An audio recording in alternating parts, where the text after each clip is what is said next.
नमस्कार दोस्तों, मैं सुशील कुमार आपका एक बार पुनः स्वागत करता हूं। दोस्तों, आज की इस वीडियो में हम लोग राष्ट्रीय पंचायत पुरस्कार के अंतर्गत एक और पुरस्कार है award for depending service delivery at grass root. ये भी समस्त पंचायत सहायकों को अपनी अपनी ग्राम पंचायतों का आवेदन करना है। इसीलिए एक छोटा सा वीडियो बनाया जा रहा है आप लोगों के लिए, ताकि आप जान पाएँ कि इससे किस प्रकार आवेदन करना है।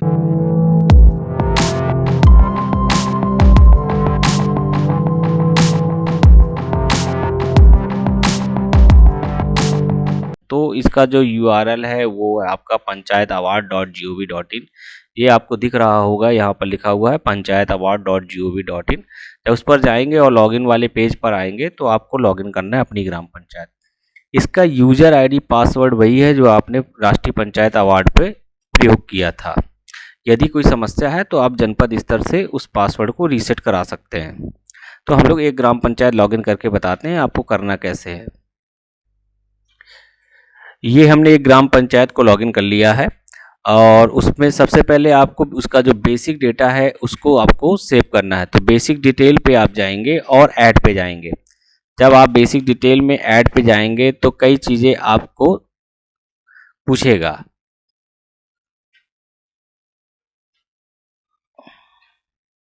इस तरीके से आपसे बेसिक डिटेल में सरपंच और सेक्रेटरी की डिटेल पूछेगा और ग्राम पंचायत की कुछ चीज़ें पूछेगा और PFMS डिटेल पूछेगा और कुछ अदर चीज़ें पूछेगा। तो उसके लिए इस फॉर्म को खोल के दिखाते हैं। तो सबसे पहले पूछेगा कि ग्राम प्रधान कौन है, यानी सरपंच का नाम पूछेगा, एज पूछेगा, जेंडर है, मोबाइल नंबर, ईमेल एड्रेस और उसकी फ़ोटो अपलोड करनी होगी। इसी प्रकार सेक्रेटरी का नाम, नंबर, एज, जेंडर, उसका ईमेल और आपको उसकी फ़ोटो अपलोड करनी पड़ेगी। फिर इसके बाद वो इसमें जो दूसरा वाला हिस्सा है, इतना ऊपर फिल करने के बाद अपने आप ऑटो फिल होकर आ जाएगा। जिसमें डिटेल ऑफ पंचायत है ये ऑटो आएगी, इसको आपको फिल करने की ज़रूरत नहीं है। फिर आ रहा PFMS मैप बैंक डिटेल। तो आपको करना क्या है कि जो OSR खाता है, जो आपका OSR खाता है उसको यहाँ पर फिल करना है।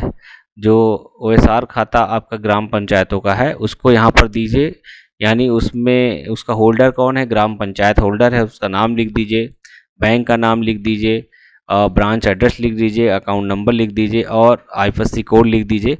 PFMS कोड पहले मैंडेटरी नहीं था, अब मैंडेटरी दिखा रहा है। तो आप उस पर ई ग्राम स्वराज से उसका जो यूनिकोड होता है UPMH 4/0 और इसके बाद जो उसका कोड है उसको आप यहाँ पर लिख सकते हैं। फिर अगला इसमें पूछ रहा है कि इसे स्टेट अवार्ड कोई मिला है कि नहीं मिला है। जैसे इस ग्राम पंचायत को स्टेट अवार्ड एक मिला हुआ है तो उसको लिख दीजिए, नहीं तो NA लिख के आप इसको सेव कर दीजिए। जैसे आप सेव कर देंगे तब आप जो उसके क्वेश्चन आयर है उसको आप कर पाएंगे। जब तक आप बेसिक डिटेल को सेव नहीं करेंगे तब तक आप क्वेश्चन आयर को देख नहीं पाएंगे। फिर आप क्या करें, जब आप सेव कर लेंगे फिर क्वेश्चन आयर पे आइए। फर्स्ट टाइम कर रहे हैं तो ऐड पे जाइए। यदि आप कोई एक क्वेश्चन करके सेव कर चुके हैं तो फिर आपको मैनेज में आना होगा। यही हाल आपका बेसिक डिटेल में, यदि आप सेव कर चुके हैं, अपडेट करना है तो आपको मैनेज में जाना होगा। तो आप यहाँ पर आइए मॉडिफाई पे। अब आपको ये दिख रहे हैं कुल 28 क्वेश्चंस हैं, इनको आपको देना है। जैसे पहला क्वेश्चन कह रहा है कि जो आपके बर्थ सर्टिफिकेट हैं वो ग्राम पंचायत द्वारा दिए जाते हैं कि ग्राम पंचायत में दूसरे डिपार्टमेंट के द्वारा दिया जाता है, या ग्राम पंचायत में सर्विस दी ही नहीं जाती। तो आपको मालूम है कि ग्रामीण क्षेत्र का जो रजिस्ट्रार है वो सचिव ग्राम पंचायत है। इसका मतलब है ग्राम पंचायत द्वारा जो जन्म और मृत्यु के दोनों प्रमाण पत्र निर्गत किए जाते हैं। तो कुछ इसी प्रकार के प्रश्न हैं, आप करेंगे यस नो में, या कुछ में ऑप्शन देगा उसमें टिक करके आपको सेव कर देना है। कुल इस प्रकार का 28 कह रहा है कि यदि बर्थ सर्टिफिकेट ऑनलाइन है कि नहीं है।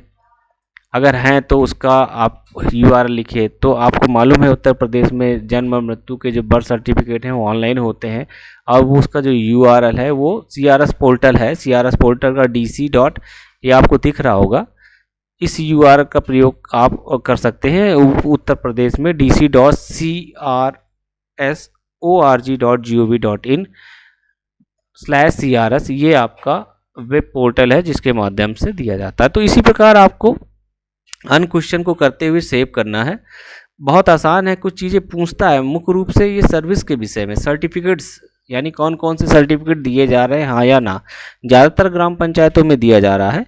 अतः उनका आपको डिटेल यहाँ पर फिल करते हुए सेव करते चले जाना है, और जब फाइनल सेव हो जाएगा तो यदि उसको डॉक्यूमेंट की आवश्यकता होगी तो अपलोड करिएगा, अन्यथा आपका आवेदन हो जाएगा।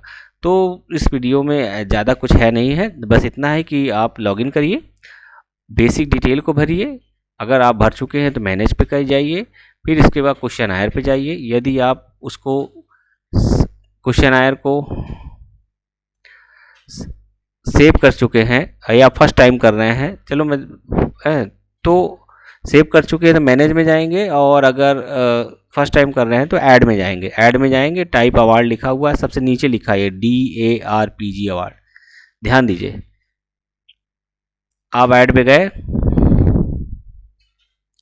ऐड पे जाने के बाद यहाँ पे क्वेश्चन आयर के ऐड पे गए, ऐड पे जाने के बाद एक्सेप्ट किया, एक्सेप्ट करने के बाद यहाँ पर आ रहा है अवार्ड टाइप है DARPG अवार्ड, इसको करिए।